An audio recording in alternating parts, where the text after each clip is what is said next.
ফ্যাসিবাদ পরাজিত হয়েছে, ফ্যাসিবাদ যে কোনো সময় আবার ফিরে আসতে পারে।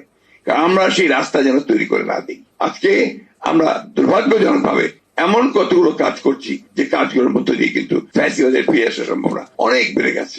আমি তাই অনুরোধ করবো, আজকে এখানে যে তোমরা লেখক শিবির লেখক সবাই উপস্থিত আছেন, কবিরা উপস্থিত আছেন, সাহিত্যিকেরা উপস্থিত আছেন, আমি মনে করি যে আপনাদের এখন দায়িত্ব অনেক বেড়েছে। আগে পারেননি তাই বলে এখন পারবেন না, এটার কোনো অর্থ নেই।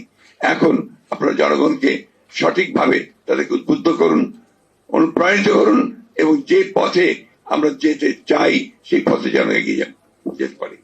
সবার মত যে এক হবে তা তো না, আমাদের ভিন্ন ভিন্ন মত থাকবে। এই সব মতগুলোকে নিয়েই আমাদেরকে একসাথে একটা সেই ধরনের একটা শত ফুল ফুটতে দিতে হবে এবং সেখানে আমাদেরকে যেতে হবে। আমি বক্তব্য দীর্ঘ করবো না, কারণ আমার বক্তব্য দীর্ঘ করার অবকাশ নেই, সুযোগ নেই, যোগ্যতাও নেই। আমি শুধু এটুকু বুঝি যে আমাদের এখন সময় হয়েছে একসাথে ঐক্যবদ্ধ হয়ে আমাদেরকে সামনের দিকে এগিয়ে যাওয়ার, এবং সেই যাওয়াটা হচ্ছে একটা গণতান্ত্রিক লিবারেল ডেমোক্রেসির পথে এগিয়ে যাওয়ার। আমি অনেক এখানে আছেন, সব পণ্ডিত মানুষেরা আছেন, তারা অনেক বক্তব্য রেখেছেন। আমি সেই তর্ক বিতর্কে যাওয়ার যোগ্যও নই। তাহলে এইটুকু বুঝি যে আমার যে মানুষগুলো কলিমুদ্দিন যার কিছুক্ষণ আগে আমাদের সেলিম সাহেব যে বললেন যে আপনার যে কথা সেটাই হচ্ছে মূল কথা আর কি, যে তারা কিন্তু মনে করছে যে তারা আপনার হালুয়া টাইট। এই হালুয়া টাইট যেন না হয়, অর্থাৎ সে যেন একটা আশার আলো দেখতে পায়, সে যেন অন্তত এইটুকু বলতে পারে হ্যাঁ আগের চেয়ে আমি একটু ভালো আছি। এটা কিন্তু খুব জরুরি। আজকে সেই জায়গাটায় আমরা যাওয়ার চেষ্টা করি। আমি আমার তরুণ ভাইদেরকে বিশেষ করে আহ্বান জানাবো যে আপনারা অনেকটা দায়িত্ব নিয়েছেন, দায়িত্ব এসেছেও, এই দায়িত্বটাকে দায়িত্বশীল ভাবে পালন করতে হবে এবং গোটা জাতিকে সামনে রেখে পালন করতে হবে। আমরা এমন কিছু করব না, এমন কোন হঠকারিতা করব না যে হঠকারিতার মধ্যে দিয়ে আমরা আবার অন্ধকারের মধ্যে চলে যাব।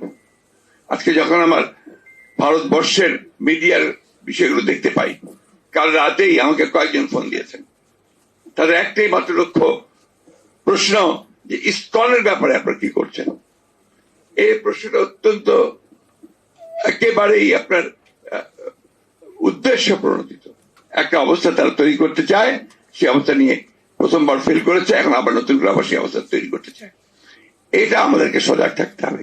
আর আমরা সেখানে কোনো মতেই যেন আবার সেখানে আরো একটা বিভাজন সৃষ্টি না করি। এখন যেটা এই মুহূর্তে যেটা প্রয়োজন, সবাইকে শান্ত থেকে বিষয়গুলোকে অনুধাবন করে আমাদের ধীরে ধীরে এগিয়ে যাওয়া এবং সবাইকে সঙ্গে নিয়ে সামনের দিকে আগানো। এছাড়া আর কোনো পথ আছে বলে আমি অন্তত মনে করি না। মেবি আই এম রং, কিন্তু এটাই হচ্ছে আমার একমাত্র চিন্তা যে আমাদের অনলি থিং আমাদের পক্ষে এখন সম্ভব। আসুন আমরা সবাই একটা লক্ষ্যেই এগিয়ে যাই, সেটা আমরা একটা গণতান্ত্রিক সমাজ, একটা গণতান্ত্রিক রাষ্ট্র আমরা নির্মাণ করি। আপনাদের আজকে আমাকে এখানে আমন্ত্রণ জানিয়ে আপনাদের সামনে দুটো কথা বলার সুযোগ দেওয়ার জন্য আমি অত্যন্ত গর্বিত বোধ করছি। আবার বলছি, এই পরিসরে বক্তব্য রাখার মতো যোগ্যতা আমার ছিল বলে আমি মনে করি না। ধন্যবাদ। আসসালামু আলাইকুম।